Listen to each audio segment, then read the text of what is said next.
পূর্ব প্রশান্ত মহাসাগরে একটি সন্দেহভাজন মাদক পাচারকারী নৌযানে প্রাণঘাতী হামলা চালানো হয়েছে বলে জানিয়েছে মার্কিন সামরিক বাহিনী। এতে অন্তত 2 জন নিহত হয়েছে।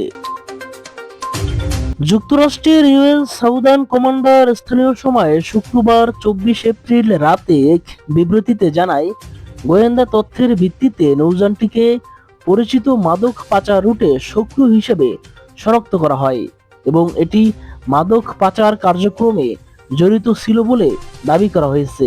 খবর আনাদালুর।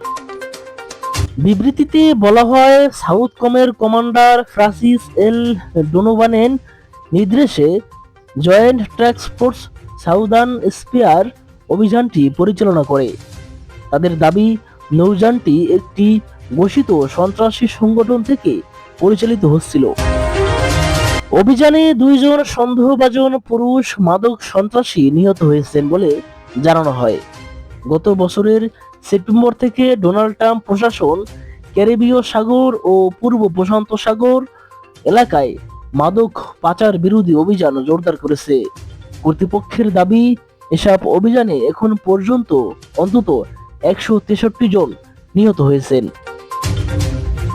তবে সমালোচকদের মতে এসব হামলা বিচার বহির্ভূত হত্যার শামিল, যেখানে অভিযুক্তদের আত্মপক্ষ সমর্থনের সুযোগ দেওয়া হয় না। তারা আরো অভিযোগ করেন, দণ্ডপ্রাপ্ত মাদক পাচারকারীদের ক্ষমা করার ঘটনা থেকে বোঝা যায় মার্কিন প্রশাসনের প্রকৃত লক্ষ্য মাদক বিরোধী লড়াই নয়,